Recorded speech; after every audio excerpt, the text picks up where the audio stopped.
Então, o que é que eu queria que... Assim, primeiro que vocês atentassem para o fato de que vai ter uma argumentação aqui que não é a argumentação do Bergson. Porque essa aula eu estou entrando a partir da minha tese de doutorado. É um texto que vocês podem encontrar na internet, se alguém tiver interesse, porque ele foi publicado na forma de artigo em 2 revistas. A revista Convergências, Filosofia e Cultura, que é uma revista argentina, e a outra revista brasileira eu esqueci, mas é algo no sentido de Bergson entre filosofia e espiritualidade, ou... É algo nesse sentido. Depois eu posso mostrar para vocês, mas eu sei que tem algum artigo com isso aqui publicado, tá? Bom, então vocês têm esse texto lá na Xerox e eu vou tentar apresentar e vou ler alguns trechos.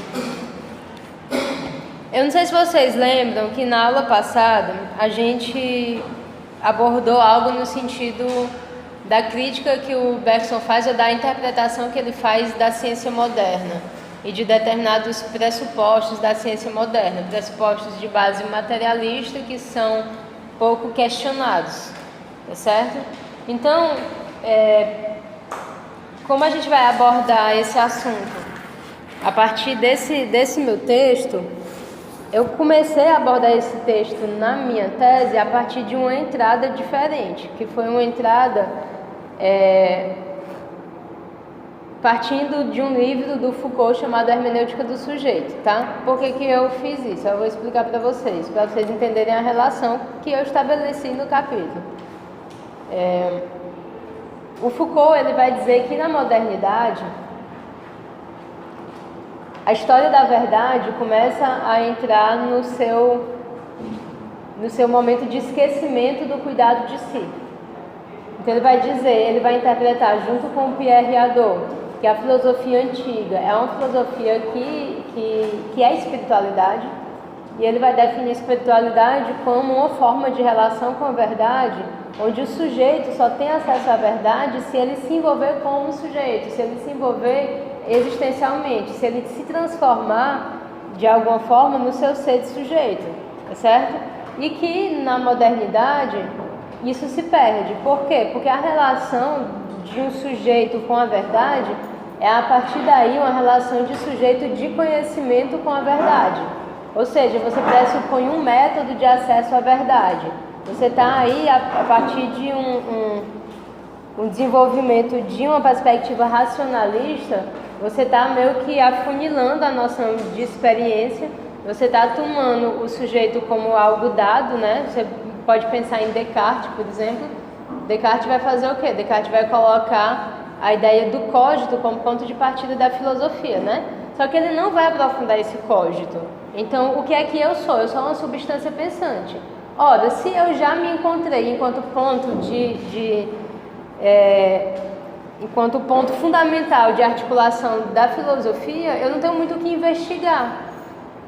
Entende o que eu estou dizendo? Esse eu descoberto por Descartes, ele é importante no sentido de ser aquela verdade fundamental, mas, por outro lado, ele suspende a investigação em torno do que seja esse sujeito num sentido mais profundo. A partir daí, você olha não mais para o sujeito, esse sujeito, já que ele está dado, já que ele é conhecido, já que ele é tão conhecido que ele é o ponto de partida de qualquer verdade clara e distinta, então, o que é que eu vou investigar? Eu vou investigar a matéria, eu vou investigar aquilo que está no mundo externo, não aquilo que está no mundo interno. Entende o que eu estou dizendo?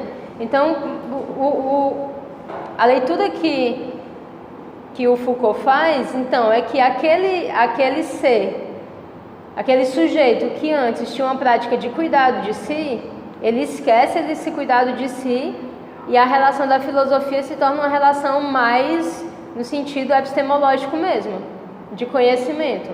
Então eu consigo ter um acesso à verdade a partir de um método, a partir do bom uso da minha razão. Lembra das regras lá cartesianas, as regras do método? Então a filosofia ela é uma forma de você conduzir bem a razão para você ter um acesso à verdade. Então o Foucault faz essa diferença entre filosofia e espiritualidade a partir daí. Então, só para citar, para vocês entenderem, aí eu cito o Foucault na hermenêutica do sujeito, né? Vai dizer: a espiritualidade postula que o sujeito, enquanto tal, não tem direito, não possui capacidade de ter acesso à verdade. Postula que a verdade jamais é dada ao sujeito por um simples ato de conhecimento. Postula a necessidade de que o sujeito se modifique, se transforme, se desloque, torne-se em certa medida e até certo ponto outro que não ele mesmo, para ter direito ao acesso à verdade. A verdade só é dada ao sujeito a um preço que põe em jogo o ser mesmo do sujeito. Então, essa é a definição do Foucault para a espiritualidade. A relação do sujeito com a verdade, onde o sujeito só tem acesso à verdade se ele puser em questão o seu ser como sujeito. Uma relação com a verdade que não te envolve existencialmente, que não te envolve efetivamente, não é efetivamente uma relação com a verdade. Então, isso aqui tem a ver com espiritualidade, que estaria ligado com a filosofia antiga. Só que com o desdobramento da filosofia, que se dá a partir de um racionalismo cada vez maior, isso aqui vai ser deixado de lado, tá certo? Então você tem um momento platônico, que seria que na leitura do Foucault é o começo desse processo de racionalização, e aí você tem um momento cartesiano, onde essa coisa fica mais bem acabada, e aí a modernidade ela vai girar em torno disso, tá certo? Então, como é que o Foucault vai dizer ainda na hermenêutica do sujeito? Entramos na Idade Moderna, quero dizer, a história da verdade entrou no seu período moderno no dia em que admitimos que o que dá acesso à verdade, as condições segundo as quais o sujeito pode ter acesso à verdade, é o conhecimento e tão somente o conhecimento. Ou seja, quando eu acho que só através do conhecimento puro, do pensamento puro, do método, eu posso ter acesso à verdade, então eu estou na modernidade. Entende? Isso aí é a leitura que o Foucault faz. Bom, por que eu uso o Foucault? Inclusive, depois eu faço uma crítica ao Foucault na minha tese, tá? Bom, eu não sou a pessoa mais apaixonada do mundo pelo pensamento do Foucault, mas eu acho esse livro fantástico. Inclusive porque ele foi em grande parte inspirado na obra do Pierre Hadot. E o Pierre Hadot, sim, eu acho fantástico, tá? Mas por que eu usei isso, né? Qual é o link que isso aqui tem com o Bergson? Vocês perceberam alguma coisa? Não. Vocês fizeram alguma relação disso com o Bergson? Porque eu fiz, assim, na verdade o artigo é tentar fazer esse link. Ora, o que é que o Bergson está dizendo? Assim, é que na modernidade você tem uma noção de conhecimento que olha tanto para o sujeito como para a matéria a partir de uma perspectiva racionalista, puramente racionalista. Você não tem uma noção aprofundada do que seja espírito. Na verdade, você tenta configurar tudo aquilo que poderia ser espírito, tudo aquilo que poderia ser consciência, você tenta reduzir de modo a se tornar capturável por aquele método, tá certo? Então eu vou ler aqui para a coisa ficar mais assentada, porque eu fiz a transição no texto, então vai ficar mais claro para vocês. Aí eu já estou saindo do Foucault, eu mesmo já estou interpretando, e aí já entra um pouco de interpretação própria, né? Então, se o si mesmo é de início identificado à consciência reflexiva e dado por evidente, o si mesmo, no caso, o cogito não é evidente, não é dado por evidente, na verdade ele é evidência absoluta, né? O cogito, pois é disso que eu estou falando. Então, se é isso, já não se fazem necessárias as técnicas relacionadas ao cuidado de si de que nos fala o Foucault, porque o Foucault vai trabalhar com a ideia de cuidado de si, de técnicas de si, que na verdade é aquilo que o Pierre Hadot chama de exercícios espirituais. Só que aquilo que o Pierre Hadot chama de exercícios espirituais, como o Foucault tem uma visão não espiritualista das coisas, né? Apesar dele definir assim a espiritualidade, ele chama de técnicas de si. Mas enfim, isso não vem ao caso. Se o si identifica-se a consciência e ali se esgota, se ele é tão óbvio que a sua obviedade deve servir de ponto de partida para a posse de qualquer conhecimento seguro, então já não há razões para que esse conhecimento se volte sobre si mesmo. Já não interessa o autoexame, já não faz sentido o trabalho sobre a formação subjetiva de si, para além das formas de subjetivação que nos foram impostas. Isso aqui é uma linguagem do Foucault, porque o Foucault diz que a possibilidade de liberdade é justamente você resistir às formas de subjetivação que vêm de fora. Então você está sempre sendo, de certa forma, subjetivado, né? As pessoas querem, tem formas de poder que estão sendo colocadas em você, mas você tem autonomia, né, diante disso. Mas aí eu já estou brincando aqui com as palavras dele e interpretando. Se o si já está dado, no caso do código cartesiano, onde o sujeito é dado como algo evidente, né? Se o si já está dado, não há nada a desbravar no interior da subjetividade. Ou seja, essa subjetividade é uma subjetividade rasa. O sujeito cartesiano, pelo menos esse sujeito que serve como ponto de partida do método, ele é um sujeito superficial. Porque quando você diz, eu sou uma substância pensante, no meu entender você está limitando um pouco o que é ser sujeito, né? O que é a subjetividade humana. E a gente vai falar já disso, nos desdobramentos da psicologia e tal, a gente vai ver isso. Se o ponto de partida é a alma, né, e o código, e nessa alma óbvia, evidente, sem profundidade, já não há o que pesquisar, então o interesse intelectual volta-se para aquilo que seria supostamente o outro da alma, que é a totalidade do universo material. Olha, se a minha alma está dada, se ela é óbvia, se ela é autoevidente, se eu não tenho o que pesquisar nela, o meu intelecto vai voltar assim, eu vou pesquisar a matéria, eu vou pesquisar o mundo exterior, né, eu vou pesquisar o universo material. Certo? Então, esse universo, no caso o universo material, ele será abordado com rigor matemático, que embora remonte na sua forma pura à antiguidade grega, atinge o clímax na descoberta da possibilidade de sua aplicação no estudo dos fenômenos naturais. Então, como é que eu vou olhar para esse universo material na modernidade? Eu vou olhar para esse universo material com o olhar matemático, buscando o rigor matemático. O que é fazer ciência na modernidade? É você falar da natureza a partir de uma linguagem matemática, não é verdade? Então eu vou olhar para o mundo material com esse rigor. Então estou dizendo aqui que embora esse rigor matemático tenha sido uma descoberta dos gregos, né? Então a ideia dos inteligíveis, né? Dessa ordem matemática, mas ela atinge o seu clímax na modernidade, porque na modernidade aqui se apresenta a ideia de que o universo tem uma linguagem matemática, eu posso acessar essa linguagem matemática, eu posso prever fenômenos, eu posso controlar a natureza, né? A ideia da técnica e tudo. Então é assim que para Bergson, eu já entro no Bergson, tá? Aí esquece Foucault, foi só tipo uma entrada, para vocês entenderem essa coisa da diferença entre um tipo de filosofia e a filosofia da modernidade. É assim que para Bergson, com a possibilidade de uma redução mecanicista na abordagem da natureza, a totalidade do universo material em toda a sua complexidade vital passaria a ser pensada como uma grande máquina na qual deveriam engrenar-se inclusive os corpos vivos em geral e o corpo do homem em particular. Eu até já li esse trecho para vocês, né? Então, o universo material é pensado na modernidade como um grande mecanismo. E se o corpo vivo está dentro desse mecanismo, então ele precisa ser lido como sendo parte dessa grande engrenagem. E o Bergson se contrapõe a isso. Porque, lembra do que eu disse? O vivo é diferente.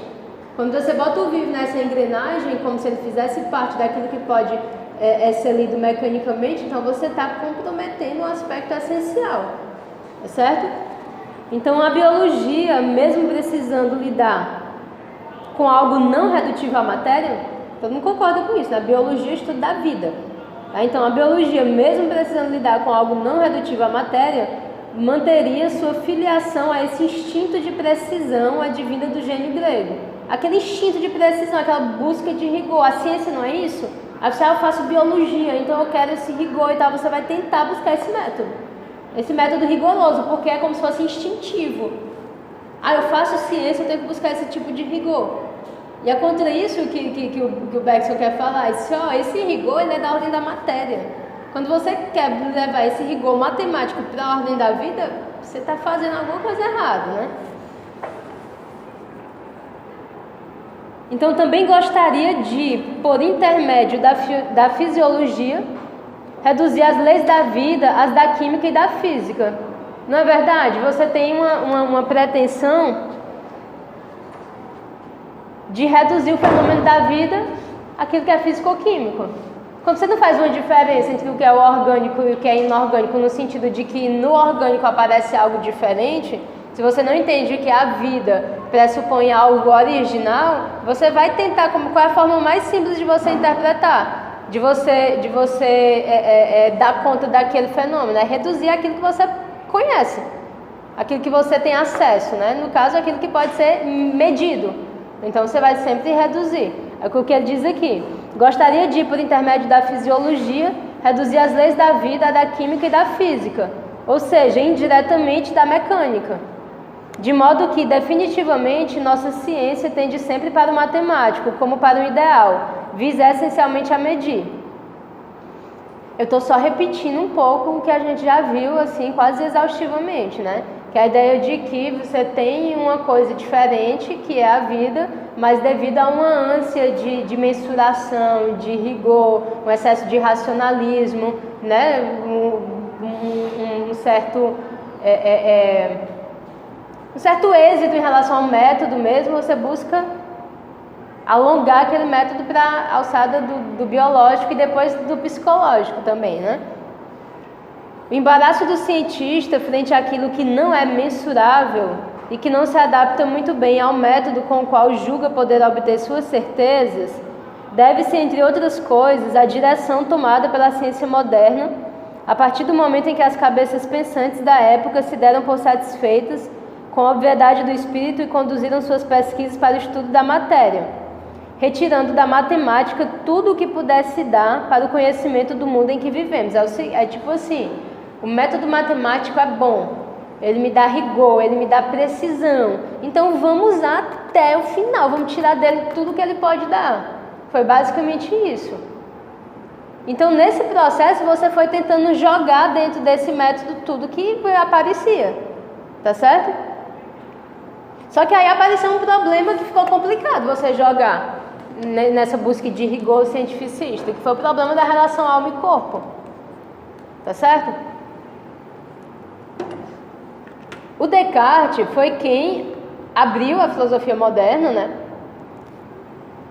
A visão de natureza dela fundamenta a ciência moderna, porque você sabe que quando ele estabelece, quando ele postula aquele dualismo, resposta, resistência, aquela noção de que o material é extensão e sendo extensão é aquilo que pode ser medido, é justamente essa a base da ciência, na qual a ciência vai atuar. É como se a metafísica da modernidade fosse justamente o fundamento daquilo que estava sendo aplicado enquanto ciência moderna. Então a ciência moderna tinha uma metafísica própria para a ciência moderna.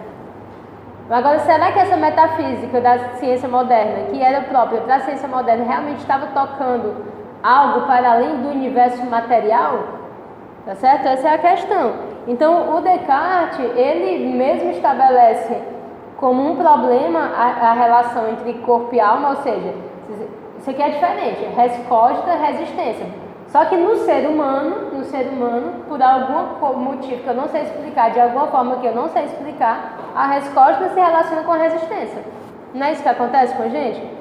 Porque isso aqui é resistência, isso aqui é matéria, o meu corpo é matéria, como outra matéria qualquer que está sujeita a todas as vicissitudes da matéria, não é verdade? Por outro lado, não. Por outro lado, eu tenho um acesso a esse corpo, através daquilo que eu sou enquanto mente, que é uma coisa estranha. Tipo, se eu quiser levantar o braço, eu levanto. E aí, como é que você me explica isso? Isso é um negócio tão doido, assim, tão filosófico, que é uma pergunta que o meu filho me faz, assim. Eu brinco com isso porque é verdade, assim. Porque as crianças realmente fazem as perguntas da filosofia. Porque eles dizem, mamãe, como é que eu me controlo? Eu digo, como assim, meu filho? Eu, tipo assim, eu quero me mexer, eu me mexo, eu quero fazer... Eu digo, pois é, né? Vamos estudar o Descartes, depois a gente vai para a metafísica, vamos fazer um movimento aí que eu realmente não sei explicar, né? Aí ele tem umas perguntas estranhas. Mas assim, é um problema que o Descartes não resolveu e que o Bergson quer enfrentar, tá certo? Então ele quer enfrentar isso. E para enfrentar isso, ele vai primeiro mostrar, como eu já mostrei para vocês, que a única hipótese que foi levantada até então foi a hipótese do paralelismo, e ele vai criticar a hipótese do paralelismo psicofisiológico. O que é a hipótese do paralelismo psicofisiológico é de que existe um paralelismo, ou seja, uma equivalência entre os fatos psíquicos e os fatos cerebrais. Tipo, se eu tivesse uma leitura absoluta do que acontece em nível material, intramolecular, dentro do cérebro, eu conseguiria dar conta de um concomitante no sentido da consciência, tá? E o Bergson vai dizer, ó, todo fato de consciência ele é absolutamente original, não se repete, não tem equivalência com o material. Em outras palavras, né, para usar uma forma que se repete muito nele, a consciência extrapola o cérebro, né, de todas as maneiras. Isso que sou eu. Quando eu digo assim, quando meu filho pergunta, mamãe, como é que eu me controlo? Esse eu que controla, esse eu, a gente viu que ele define como uma vontade, né? Uma vontade livre. Isso que é uma vontade livre, que é espírito, que é memória, que é duração, isso é irredutível para o Bergson, tá certo? Então é bom ficar isso assentado para vocês, que na tese de doutorado do Bergson, que chama Os Dados Imediatos da Consciência, ele chega a isso. O quê? Qualquer fato de consciência é irredutível, tá certo? Ou seja, não tem como você fazer uma analogia de algo no nível de uma causalidade física e tentar jogar para o mundo psíquico, tá certo? Primeiro, porque a ciência, ela lida com causalidade e com repetição. Os fenômenos se repetem, você busca uma lei, essa lei através da causalidade, você faz uma leitura lá, você interpreta a relação dos fenômenos e tudo. Na consciência, qualquer vivência da consciência, ela não se dá em termos de um condicionamento, por um motivo que talvez seja difícil eu explicar, mas pelo fato de que ela é contínua, ela é indivisível, tá certo? A consciência é duração. O que eu sou como consciência, o que eu sou como espírito, eu estou sendo. Então, qualquer análise que eu vá fazer é uma espécie de refração, é uma espécie de descaracterização daquilo que a minha consciência é essencialmente. Vocês estão entendendo?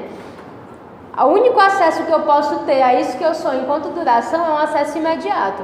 Se eu tentar pensar, por exemplo, em estados, em determinados estados que causam outros estados, quando eu tento abordar dessa maneira o meu psiquismo, eu o descaracterizo enquanto psiquismo, tá certo? Porque ele tem uma originalidade própria. Então, diante desse problema, né, da relação alma e corpo, dessa situação e da filosofia, da ciência moderna, da filosofia moderna e do fato de a filosofia não ter dado nenhuma teoria que desse para a gente pensar essa questão, né, como é que o Bergson entra? Qual é a alternativa a isso? O que a filosofia poderia dizer diante desse problema, né, da relação corpo e alma? E aí eu vou tentar colocar para vocês, situar um pouco a obra do Bergson nesse movimento da psicologia. Vocês entenderam que existe aqui uma crítica do Bergson à psicologia associacionista, à psicologia racionalista, à psicologia cientificista, tá certo? Porque a psicologia, de uma certa maneira, a psicologia associacionista é como se fosse uma tentativa de você levar para a análise do comportamento, para a análise do psiquismo, um certo método que é basicamente o método que dá certo na matéria. Por exemplo, Hume é um filósofo fantástico, assim, eu adoro dar aula sobre o Hume, tem sites maravilhosos e tudo, mas a pretensão dele quando ele faz psicologia é tipo ele ser o Newton da mente. Tá? Ele quer dar conta de como, porque através das associações de ideias e tal, aí o Bergson vai, não é bem assim, né? Porque não é assim, não é. É outra história. Então, ele vai, eu vou mostrar para vocês aqui, então, um certo contexto, muito rapidamente, um certo contexto de desenvolvimento da psicologia e dizer onde é que se situaria o Bergson, tá bom? Então vamos lá, eu sei que é muito conteúdo, mas vai dar certo. Depois vocês têm os textos para acompanhar. Tem um texto do Bergson que chama A Filosofia Francesa. Eu não sei se tem traduzido, eu acho que não, mas lá a Filosofia Francesa, não sei se tem tradução. Mas o que ele vai mostrar lá é o seguinte: existem duas correntes que atravessam a filosofia moderna. Uma é de tendência racionalista preponderante, né? E a outra seria de uma corrente que a gente poderia chamar, assim, entre parênteses, de sentimental. A corrente racionalista, tirando a empirista também, né? Mas, enfim, só para mostrar duas outras vertentes. A racionalista por exemplo, de Descartes. Essa sentimental, o Bergson vai dizer que vem de Pascal. Você já ouviu falar de Pascal? Blaise Pascal? Então, falando isso aqui porque tem a ver com o método do Bergson, tem a ver de como o Bergson entende, né, a coisa. E ele que está fazendo essa interpretação. Então, assim, Pascal fala numa coisa chamada de esprit de finesse, espírito de finura. Seria isso, né? Pascal introduziu em filosofia uma certa maneira de pensar que não é a pura razão, porque ela se corrige pelo espírito ela corrige pelo espírito de finesse aquilo que o raciocínio tem de geométrico, e que não é também contemplação mística, porque ela chega a resultados suscetíveis de serem controlados e verificados por todo mundo. Descobrir-se-ia restabelecendo elos intermediários da cadeia, que se conectam a Pascal às doutrinas modernas que põem na linha de frente o conhecimento imediato, a intuição, a vida interior.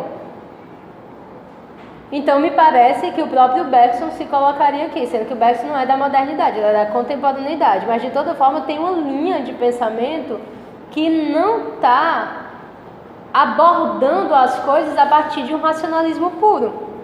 Entende por que eu estou dizendo isso? Lembra lá da entrada que eu fiz, meio louca, falando sobre Foucault. Parece estranho, mas por que eu estava falando isso? Para mostrar que na modernidade houve uma redução do campo da experiência. Aquilo que foi tomado como experiência, que é o ponto de partida e o ponto de legitimação do conhecimento para os empiristas, é tipo um recorte da experiência mesmo. Por exemplo, o que o Bergson entende por experiência é algo muito mais profundo. Então, ele está citando aqui que na modernidade já há uma linha de pensamento filosófico que não aborda as coisas a partir do pensamento puro, a partir da razão pura. Ele vai citar Pascal. Então, eu acho que todo mundo, não sei se vocês conhecem Pascal, mas leiam, porque é muito bonito, assim, os textos dele e tudo. Tudo bem que a única frase dele que eu sei decorada é aquela: o coração tem razões que a própria razão desconhece. Mas dá o tom, né? Porque... Hã? Como é? Não, é do Pascal, que eu saiba é do Pascal. O coração tem razão que a própria razão desconhece. Até porque o Bacon é do empirista, né? E tal, eu não vejo muito como... Rio. Não. Obrigada. Como é? O cartesiano. Descartes? Aí, pelo Descartes ser mais pela razão, né? Ele colocou como contracorrente a precisa mais assim, porque ele foi justamente nesse sentido, né? Estava contracorrente, ele não pôde dizer essa frase, pelo menos assim, né? Era do Bacon. Eu acho que essa frase não é do Bacon, mas depois a gente vai para o professor Google lá dar uma olhada, eu acho que é do Pascal. Podem anotar aí e pesquisar. O coração tem razão que a própria razão desconhece. Se for do Bacon, eu faço aqui uma meia culpa, mas eu acho muito difícil. Mas vamos para frente. Então, por que eu estou falando isso, né? Porque entender que aí, então, como é que a gente vai abordar o espírito? Como é que a gente vai abordar a vida? Como é que a gente vai abordar as sutilezas da realidade que não se deixam captar pelo pensamento puro? Como é que a gente vai abordar a riqueza, a complexidade do real que não se deixa capturar por um método matemático? O Pascal falava, espírito de finesse. E é interessante porque o Pascal, ele era um puta do cientista, assim, na juventude dele. É porque ele teve uma visão lá, um negócio, uma coisa mística e tal, e aí ele deixou de fazer ciência e foi dedicar a vida dele a falar de Deus, da filosofia e tal, dos limites da razão, né?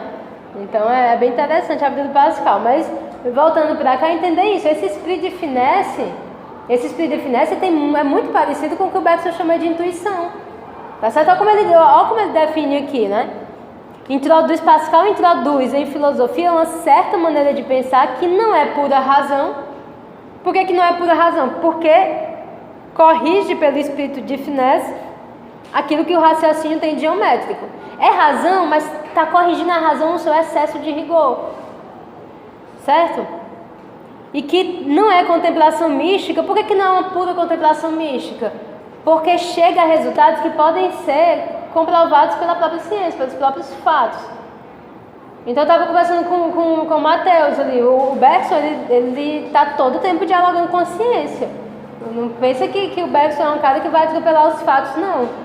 Pelo contrário, ele vai levar em consideração os fatos, sim. Só que ele vai interpretar o fato nele mesmo, e não através de uma interpretação aí cheia de pressupostos, né? Então, tanto a corrente racionalista quanto a corrente sentimental, entre aspas, da modernidade, pretenderam romper com a metafísica clássica. A modernidade é um momento de ruptura, você está indo de um paradigma para outro. Mas alguns filósofos mantiveram-se presos ao espírito de sistema. Aí é que eu vou falar isso aqui rapidinho, porque provavelmente vocês vão se perder por causa dos nomes, mas é só para vocês entenderem assim uma gênese da psicologia como ciência. Tá certo? Porque sabe que a psicologia não surgiu da noite pro dia e tal, agora a gente tem uma ciência que chama psicologia, tem uma faculdade, a gente vai estudar, não. Um negócio que tem um histórico, né? Então o Bergson vai dizer que você tem um filósofo chamado Malebranche, e que daí foi tirado muitos elementos assim de teor psicológico e tal, que isso de certa forma influenciou alguns outros estudiosos, tá certo? Aí lá no século XVIII você vai ter teóricos como, por exemplo, Lametrie, Cabanes, Charles Bonnet, que estão ali na gênese da psicologia, sendo que essa abordagem, é o que o Bergson quer apontar, ela é uma abordagem de viés materialista. O que eu estou tentando mostrar aqui, na verdade o que o Bergson está tentando mostrar é que na gênese do movimento que constitui a psicologia como ciência, existe um pressuposto de base materialista. Está entendendo? Porque isso é muito importante para quem quer entender o Bergson. Porque o Bergson, ele vai dizer que o real é de essência psíquica. O real é psicológico. Hegel não diz o real é racional. O Bergson vai dizer o real é de essência psíquica. Agora, como o Bergson entende esse psiquismo? É como um psicólogo associacionista entende? Não. É como um cara que lida com a ciência, com a psicologia como se fosse uma ciência positiva, dura? Não é. Ele entende a psicologia numa abordagem ontológica mesmo. O real, o ser, ele é psicológico. Porque muitas vezes o pessoal me faz essa pergunta. Quer dizer que então o Bergson reduz a ontologia à psicologia? Não. Ele não reduz a ontologia à psicologia.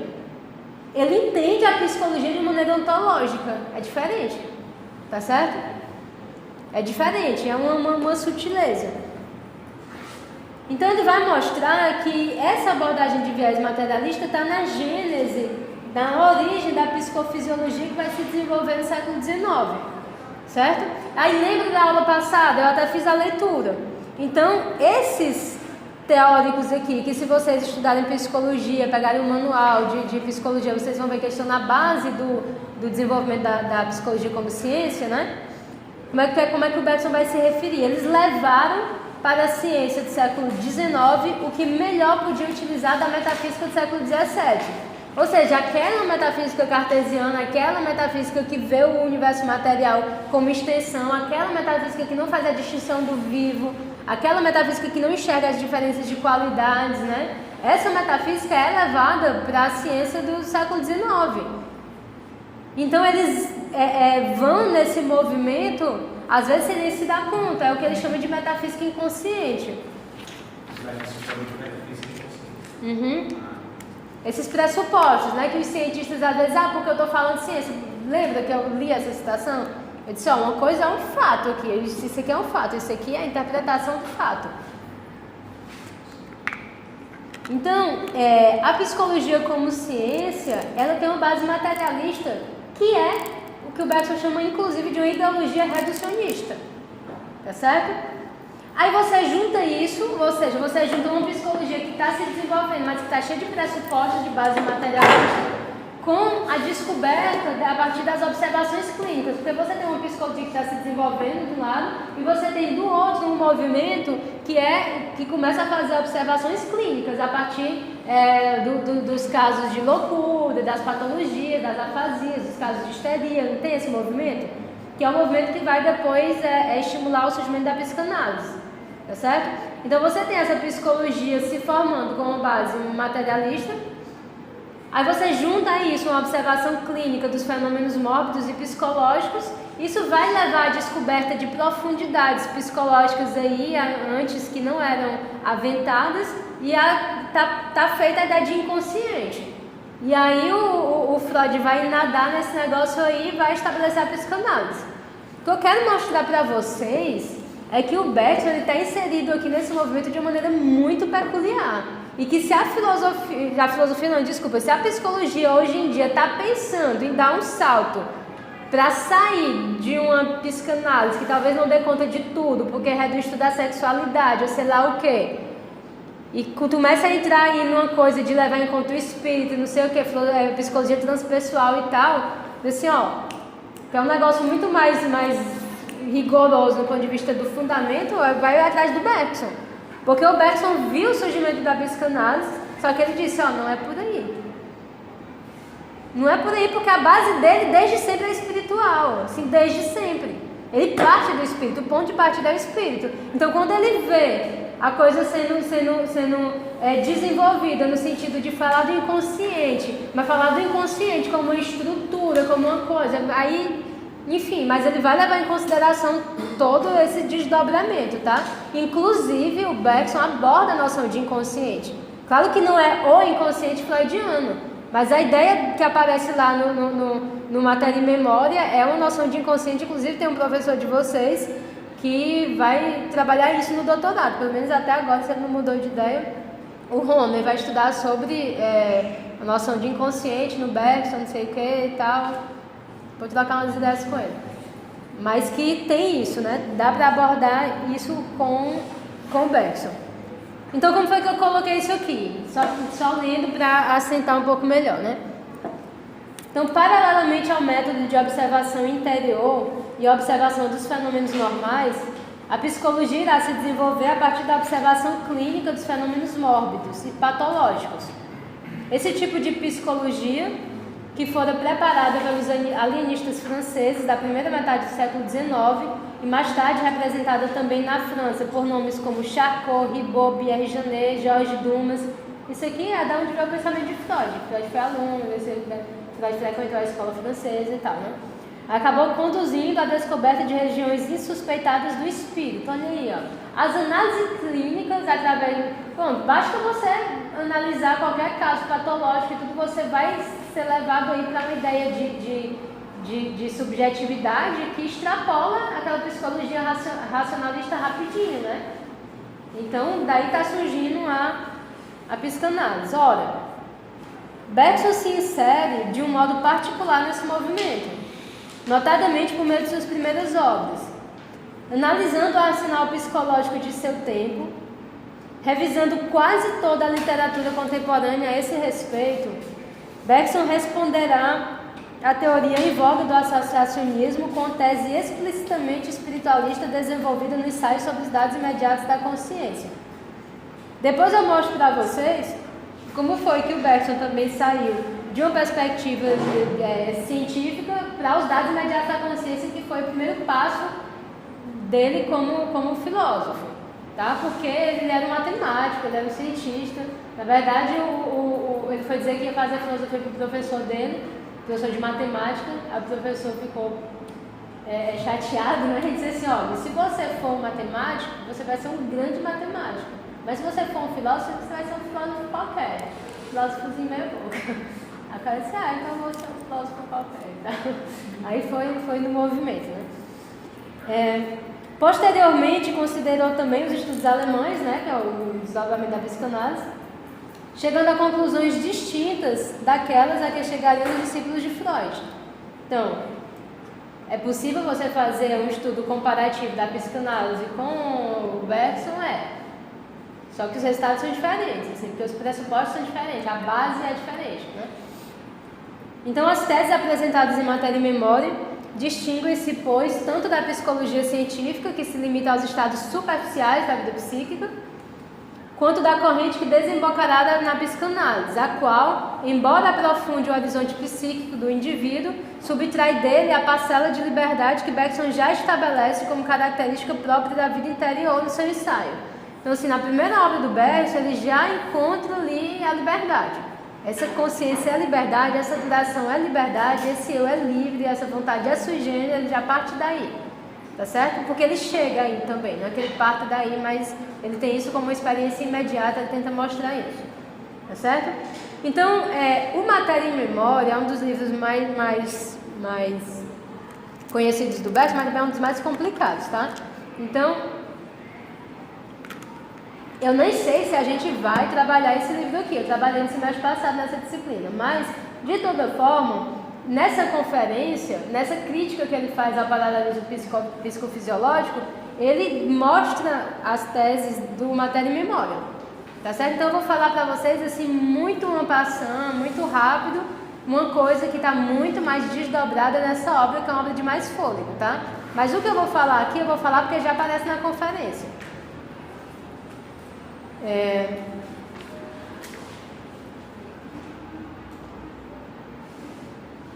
Sim, então é a questão da crítica que ele faz ao paralelismo psicofisiológico, né? Como é que eu coloquei aqui? Como é que ele sai dos dados imediatos para a matéria e memória? Tendo sido conduzido na conclusão do seu ensaio sobre os dados imediatos da consciência à vida interior, a concepção de um eu profundo e livre, Bergson ficara, entretanto, sem resposta para a questão de saber como uma pessoa livre pode utilizar para agir um corpo material para se desdobrar no espaço. Então é o seguinte, no livro dele chamado Ensaio sobre os dados imediatos da consciência, ele chegou à conclusão de que existe uma duração e um espaço, ele chegou a um dualismo. Essa duração que é a minha consciência, isso é irredutível. Então, o que eu tenho acesso, quando eu faço uma experiência de um conhecimento imediato, o que eu entendo como existência é uma liberdade, é uma força, é algo que ele chama, porque a linguagem é horrível desse livro, ele chama de multiplicidade heterogênea qualitativa. Por que ele diz isso? O eu é isso, é o eu, é uma multiplicidade heterogênea e qualitativa. Por que ele usa essa linguagem? Multiplicidade para dizer que essa é uma profusão de sentimentos, é uma profusão de pensamentos, é uma profusão de coisas, né? Heterogênea também vai no mesmo sentido, não é algo, o que é uma coisa homogênea, é uma coisa lisa, né? Uma coisa sem reentrâncias, né? Qualitativa é uma qualidade, não é uma quantidade. Você não mede o fato de consciência, não tem como você medir. Tá certo? Não mede. Só que mede é criança. O meu filho diz, mamãe, eu te amo infinito, eu amo papai 100. Tô percebendo aí uma diferença de...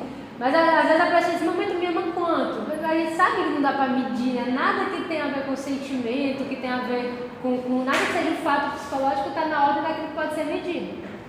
Mas aí a mulher quer, né? Diz, não quer saber quanto você me ama, me diga, por favor, fica lá pedindo e tal, o cara não gosta de falar, né? Que normalmente é mais fechado, ele não diz, né? A mulher fica, não, mas você não gosta e tal. Mas não dá pra medir. Aí daqui a pouco vai comparar com o amor da mãe, aí é nosso, né? Não dá certo. Pode olhar pro mar. Mas... Pode pro mar. Pode mar. Infinitamente.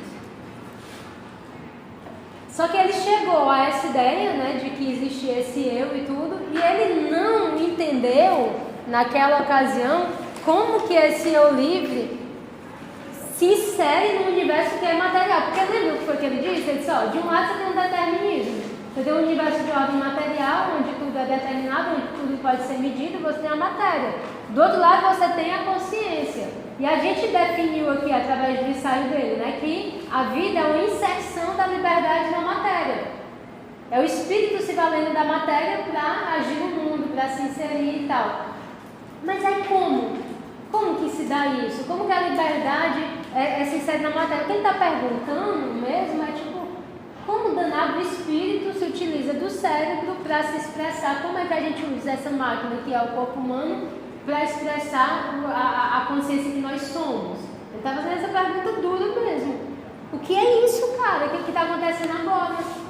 Eu estou usando o corpo para tentar expressar algo que é uma continuidade. Inclusive é interessante, porque como o Bergson pensa muito em termos de continuidade, tem uma passagem, inclusive nessa conferência, que ele fala sobre o pensamento, né? Ele diz, olha, a pessoa acha que consegue dar conta, reduzir um pensamento a determinados movimentos intermoleculares e tudo, sabe, não é pensamento.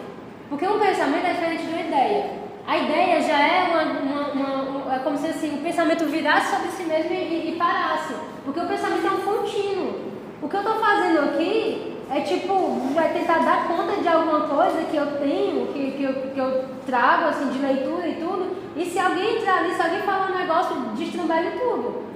Porque é uma continuidade. É um processo, assim, tipo, é a questão da expressão. E ele vai dizer, aí ele vai falar sobre a escrita, que também é super bonito. Ele vai dizer, ó, a arte da escrita é você escrever de tal modo que a pessoa que está lendo esqueça que você está usando palavra. Tem a ver com ritmo. Se você não tem ritmo, você não é escritor. Se você não sabe colocar a pontuação correta, porque você não consegue fazer o leitor ir no seu pensamento. Até a arte de falar mesmo. Se eu não conseguir fazer vocês virem para o meu pensamento, se eu não conseguir colocar vocês nesse movimento, seja através do tom, da pontuação, se eu não conseguir reproduzir isso, você vai dormir, você vai chamar outra pessoa, você não vai prestar atenção.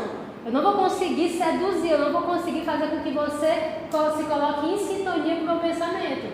Tá certo? Então o pensamento vivo, esse pensamento que é uma coisa muito, muito rica, né? Muito produtiva, não tem como você dar conta, justamente porque é uma continuidade. Então o Bergson sempre lida com essa questão de continuidade.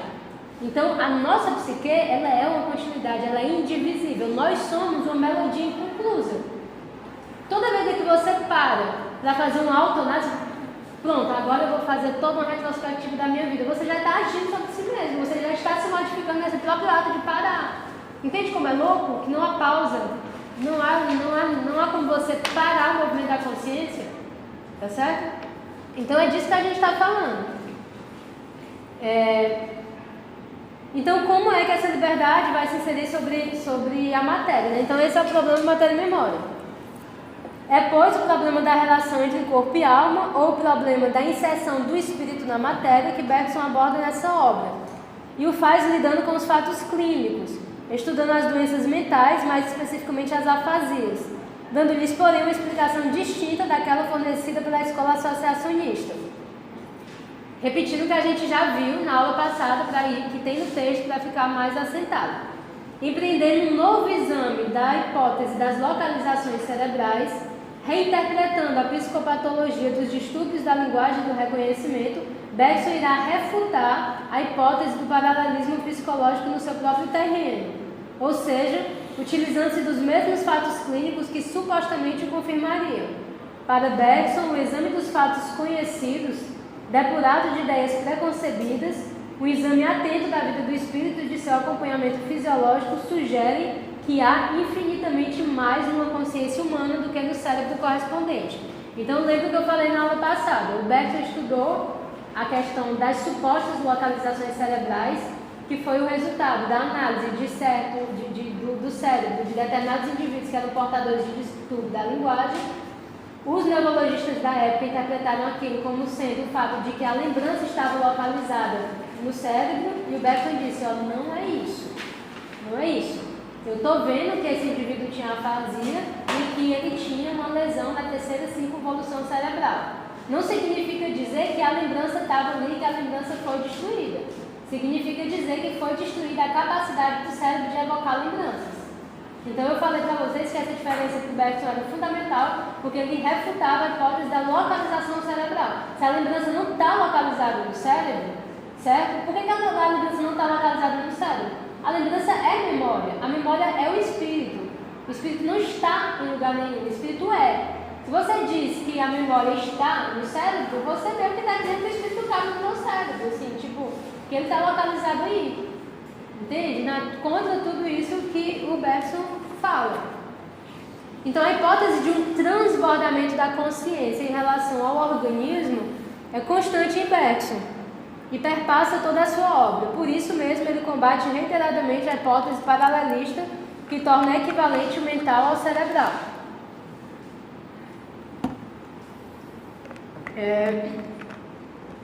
A mesma coisa, né? Pode ser que vocês não tenham entendido, mas uma vez que Broca foi o cara que descobriu que a lesão tal era lá na terceira circunvolução, não sei o que mais lá. Vocês podem ir atrás aí dessas informações. Uma vez que Broca descobriu que determinado tipo de afasia seria causada por uma lesão na terceira circunvolução frontal esquerda, começaram a ser edificadas teorias as mais complexas sobre as localizações cerebrais. Tá certo? Vocês estão entendendo? Tá tranquilo? Segundo as explicações materialistas, as lesões provocariam distúrbios na memória porque as lembranças estariam armazenadas no cérebro. Lembra que eu falei na aula passada? Tendo sido, pois, alteradas ou destruídas pela lesão. Bergson refuta a tese da localização cerebral da memória, mostrando que o papel do cérebro não é guardar lembranças, mas possibilitar que as lembranças sejam evocadas por meio do esboço de determinadas disposições motoras e sejam ajustadas a uma dada situação.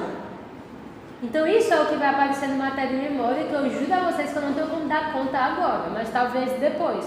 Mas a ideia basicamente é de que o cérebro ele não guarda lembranças. O cérebro ele é um mecanismo que torna possível a evocação de lembranças, que estão aonde? Não faz sentido a pergunta. Mas dizendo, levando em consideração de maneira metafórica que a sua pergunta faz sentido, no espírito. A lembrança está no espírito e não no cérebro, não está lá. Isso, a lembrança é o conteúdo do espírito. Está no espírito. Ela é o espírito, Ela né? é o espírito. A memória é o espírito, você é a memória, porque a memória é a consciência, a consciencialização. Mais ou menos. Depois do Matéria e Memória a gente vai ver. Tá certo. O cérebro de Bergson é um órgão de atenção à vida. Ele não guarda as lembranças, não cria representações também, não é um órgão do pensamento, do sentimento ou da consciência. O meu cérebro produz o pensamento, o meu cérebro produz o sentimento, o meu cérebro produz. Não é assim não. Não é assim não. Ele limita essa esfera. Ele funciona, na verdade, como um véu interposto entre o virtual e o atual. Quando a gente vai estudando Matéria e Memória, a gente vai ver isso. O virtual para o Bergson é tudo, assim, tipo, porque o virtual é aquilo que não é atual. Essa consciência aqui parece massa, né? Parece uma consciência, assim, como isso aqui é uma superfície, é a ponta do iceberg. Tá certo? É a ponta do iceberg. Isso aqui é a consciência atual, isso que me coloca no mundo, isso que me dá a minha autoconsciência, isso que me possibilita a comunicação, esse eu com o qual eu lido, ele é o eu de superfície, tá certo? Por quê? Eu estou limitada pelo meu cérebro, é óbvio. Tudo bem que eu acho que eu estou trabalhando ele, né? O cérebro é muito plástico, então, quanto mais eu me esforço intelectualmente, eu estou lá, eu estabeleço conexões com meus neurônios e tal, eu estou moldando meu cérebro e tudo. De toda forma, o cérebro ele é um instrumento. Então é como se fosse assim, pensa num abajur. Você tem um abajur, você tem uma luz ali. Aí tu joga um pano preto. Se tu jogar um pano preto, não vai sair quase nada ali de luz. Mas se tu jogar um véuzinho assim, meio amarelo, vai sair uma luz. Então digamos assim que você tem uma potência espiritual, uma potência, né, que vai se expressar de uma maneira mais emboltada, de uma maneira mais luminosa, mas de toda forma ela não vai se expressar totalmente. Até porque eu expressar-se totalmente é impossível, como eu disse para vocês nas aulas passadas. O sujeito que se lembrasse de absolutamente tudo que aconteceu com ele, desde que ele nasceu, ele não vive, ele enlouquece, tá certo? O excesso de memória mata. Eu tô doida para me esquecer das coisas que eu sofri, assim, dos tipos que eu levei, das brigas com o ex-marido. Eu quero me lembrar dessas marmotas, não. Eu estou falando nisso porque a psicanálise trabalha com isso. Ela trabalha com isso. A gente não tem estrutura para lidar com o excesso de emoções que a gente está passivo de receber. Então, por exemplo, se você tem um choque, não devia nem falar isso, porque isso me dói um pouco, mas uma cena assim de uma mãe que viu o filhinho ser atropelado no caminho, sei lá. Chegou assim, aí disse assim: levanta, filho, tá na hora da escola. Sei que. A mulher pirou na hora, ela enlouqueceu, porque sabia que estava morto e estava na hora de vestir. A dor é tão grande, o choque é tão grande que a pessoa não suporta, aí a pessoa pira. Isso é um movimento, o enlouquecimento é isso. Assim, muitas vezes o enlouquecimento ele é justamente uma incapacidade de lidar com a realidade. Então você tem um problema lá, né, com o impacto da realidade, você não consegue, então você volta. O que é que eu estou querendo dizer com isso? Fugindo um pouco, foi uma digressão. É que a gente não tem capacidade de lidar com o excesso de memória. A gente não tem capacidade de lidar com o excesso de lembrança. Então, o cérebro, ele filtra. De modo que é o seguinte, o cérebro, ele deixa passar disso que é a nossa memória total, nosso espírito, aquilo que é útil. Aquilo que é útil para eu perceber as coisas, para eu estar no mundo. Então, assim, nós somos seres humanos que precisamos viver. Existe um princípio de vida. Antes de filosofar, é preciso viver. A gente precisa estar no mundo. Então, se a gente precisa estar no mundo, a nossa estrutura cognitiva é feita para isso. A gente não se conhece. Você é um desconhecido de si mesmo. Nós somos naturalmente desconhecidos de nós mesmos. Por quê? Porque a vida está dizendo, age no mundo. Age no mundo. Às vezes, se é conhecer demais, você não dá conta. É um processo interessante e importante do autoconhecimento. Inclusive, é um processo filosófico complexo. A vida nos posiciona para o exterior. A nossa inteligência, ela tende para o exterior, ela tende para fora. Aí você vai fazer filosofia bergsoniana, você tem que voltar para dentro, porque é dentro que está o real. Aí quando você volta para dentro, você diz, eita, o real é um negócio meio complicado. Aí você volta e olha para fora. Então é mais ou menos esse movimento que faz, tá certo? Então o corpo, o cérebro, ele seria mais ou menos algo nesse sentido, né? De um instrumento, algo que limita. Então vou concluir, né? Não dá mais, vou concluir aqui, a gente continua depois. A lembrança não é algo estático, determinado e acabado, passível de ser armazenado no cérebro à maneira de uma gravação mecânica, em uma chapa sensibilizada no disco fonográfico. A lembrança é irredutível à percepção, à representação, à localização. Como perguntar onde se localizam as lembranças, se o tempo não se confunde com o espaço? E essa distinção é um dos aspectos mais marcantes na filosofia bergsoniana. Se insistirmos, porém, em perguntar onde as lembranças estão conservadas, então Bergson tomará, num sentido puramente metafórico, a ideia de um continente onde as lembranças ficaram alojadas e dirá, muito simplesmente, que elas estão no espírito. Ora, se a lesão afeta o cérebro, mas não afeta a lembrança, se a lembrança está no espírito ou é o espírito, então é no mínimo plausível que a morte do cérebro não o afete, já que a vida do espírito não é um efeito da vida do corpo. E aqui o Bergson está ensaiando dizer que é provável que exista algo depois da morte, né? Depois que o cérebro é aniquilado, e que quem pensa o contrário está com o ônus da prova, certo? Só entender isso para a gente fechar a aula hoje. Bergson faz um livro chato, um livro difícil, um livro complicado, um livro, assim, um livro ótimo, tá? Mas assim, é difícil. Então, matéria de memória, o que é que ele mostra lá? Ele mostra isso, ele mostra que a consciência, na verdade também no livro anterior, que a consciência extrapola o cérebro. A consciência é maior do que o cérebro. O cérebro é um instrumento, tá? Então, ele trabalha assim, de uma maneira muito rigorosa, muito metódica para mostrar isso. Se é assim, se a consciência extrapola o cérebro, se a consciência não está contida no cérebro, se a consciência não deriva do cérebro, se a consciência não é um resultado do cérebro, por que é que morre quando a gente morre? É o cérebro. Então, pronto. Então, provavelmente a consciência fica, porra, estamos